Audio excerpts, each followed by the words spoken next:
Hi Leo! Welcome po sa ating channel. At ito ang inyong daily kabay tarot reading for February 5, 2025.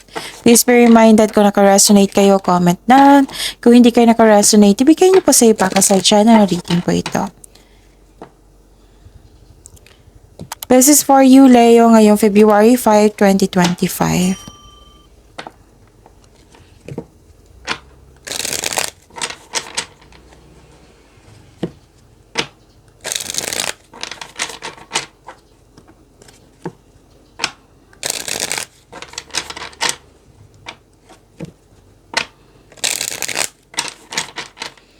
Para po ito sa inyo, Leo, ngayong February 5, 2025. Maraming salamat po sa inyong patuloy na suporta at maraming salamat din po sa mga hindi nag-skip ng ads. Gamitin ang reading na ito bilang kabay lamang. Sa mga hindi po nag-subscribe, subscribe na po kayo at click bell notification para malaman nyo na may bago tayong video. Para sa mga gusto magpa-reading po, may lumabas dyan sa screen nyo ngayon. Panoorin nyo po at sundin ng instruction.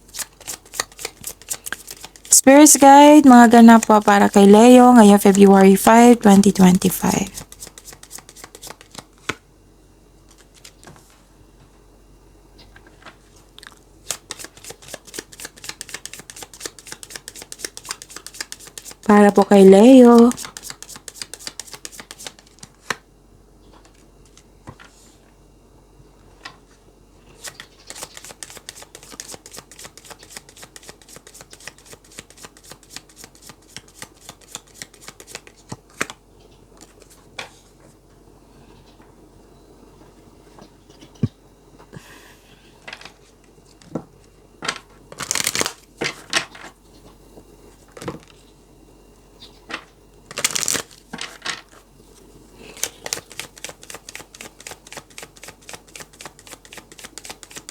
Spirits Guide, mga mensahe po para kay Leo ngayong February 5, 2025.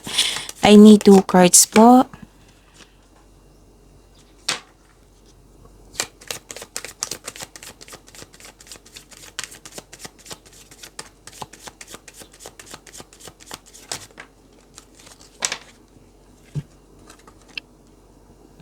Leo, ngayong February 5, 2025. May mensahe po dito, Leo, na alagaan niyo po daw yung sarili niyo, yung health niyo. May nakita ko dito na pwedeng na-stress kayo the other day, pagod kayo, nabibigatan, now nagkaroon ng recovery. So, claim natin tong recovery na ito, Leo. Okay? Tapos, nakita ko dito na yung grupo ng tao, very supportive sa'yo. Nakita ko rin dito na may personal development and spiritual growth. Wow, success. Success kasi may positive outcome and you are, may joy and happiness ako nakikita dito. So, claim nyo po, Leo. Pwedeng kayo ang bisita ngayon or may bisita kayo ngayon. Or pwede din may natanggap kayo na news or information na agad yung bigyan ng agarang aksyon or reaction. Okay? So, go with the flow, let things happen, and make the best choices.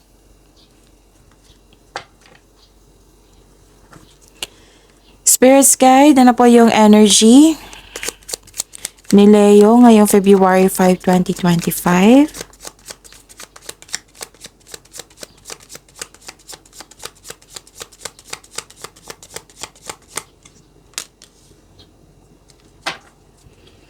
And the clarification of this card po.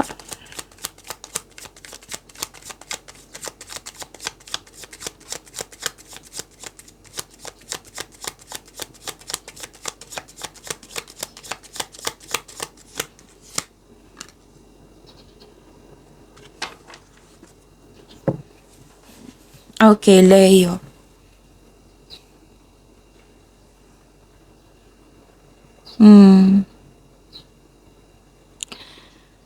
Kung may narinig kayo or may nakita kayong repeating message, meaning to say pinupush ng cards niyan kasi ang ilan sa inyo hindi pa binigyan ng atensyon. Na kung maaari din po, bigyan nyo po ng solusyon at aksyon. Remember Leo, at the end of the day, alam mo na ikaw lang taong may kakayahan at responsable na gumawa ng sarili mong katotohanan at kinabukasan. By the way Leo, may nagtanong sa akin, the other day sa comment section kung saan na po yung Pebrero. Monthly Gabay Tarot reading nyo. So, uploaded noong January 28, 29, and 30. Hanapin nyo po sa channel natin. Scroll down nyo lang po. Panoorin nyo po kung gusto nyo po. Okay? Okay. Nakita ko dito na may naramdaman kang lungkot kasi nakaramdam ka ng pagkawala or takot sa kakulangan. Pwedeng stress ka, which is, nag-clarify siya sa oracle cards nyo. Maaaring din may nalampasan ka na opportunity. So, this card asks you to believe in yourself. Think positive na makabangon ka ulit. And have faith na divine can lift you out of any period of loss. So, magtiwala sa kung ano ang darating. Kahit na hindi ka komportable, sa sandaling ito, makukuha mo ang kailangan mo.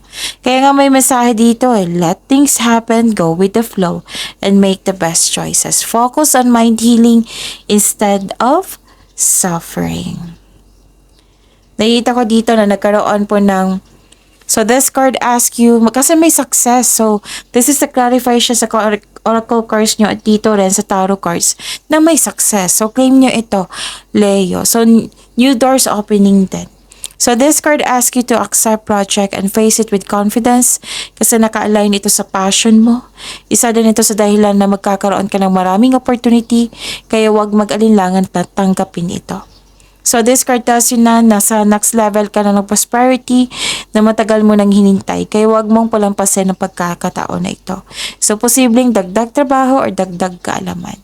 So increase your confidence kasi marami kayong gawain. Leo. Spirits Guide, Career and Money po ni Leo ngayong February 5, 2025.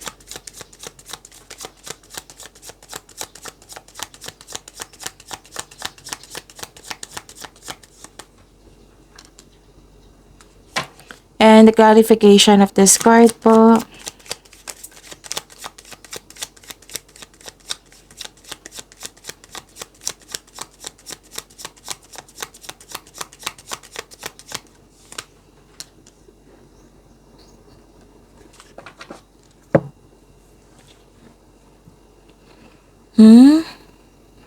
Okay. Sa career and money nyo po. Nakikita ko dito, ang ilan sa inyo nagtrabaho sa abroad or magtatrabaho pa lang sa abroad. Oo. Conservative ka sa money at investment mo. Gusto mo munang magkaroon ng financial security kaya mas focus kayo sa trabaho nyo ngayon. You're saving money for your future or specific goal kaya sobrang ingat mo sa kaperahan. And this card serves as a reminder na be generous since giving to others brings more prosperity into your life. So, binavalue mo ang pera at hindi ka madamot at the same time and nagkaroon po ng financial stability. At nakikita ko rin dito na nagkaroon po ng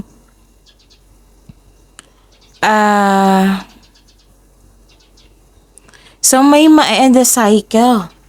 Dahil ito, hindi ka ready sa changes or nagkaroon ng delay. Sinihintayin nyo. And you deserve this success, sabi po ng card po. Kasi may successful completion eh. 3 card na po nagsabi dito na may success, diba? So, claim nyo po, Leo. Spirits Guide, Love Life, Self-Love, Partnership, and Romance.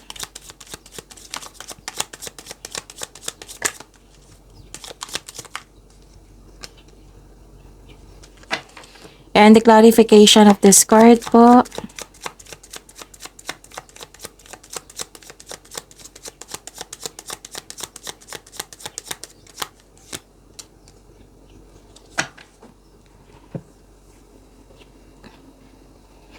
Okay.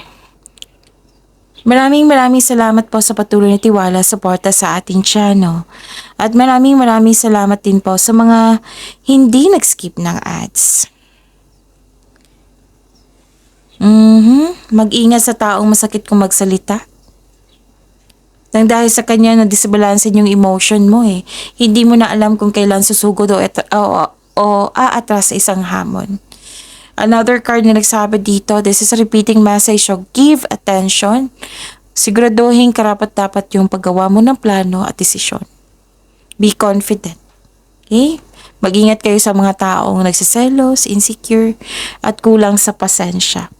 Ano to pagtatapos ng isang mapait na sinapit. Don't worry, ma-overcome mo din yung lahat. Okay? May nakita ko ditong pagtatapos ng relasyon or pagtatapos ng issue. Ng issue. Nagkaroon ng solusyon, nagkaroon ng pakikipagpayapaan. Nagkaroon ng pagkakaayos. Accept and learn the past situation. Pag-imanin niyo po yung blessings sa binigay sa inyo, Leo. See you tomorrow. Please like, subscribe, and click po button for notification para updated po kayo sa daily tarot reading natin. Maraming salamat po.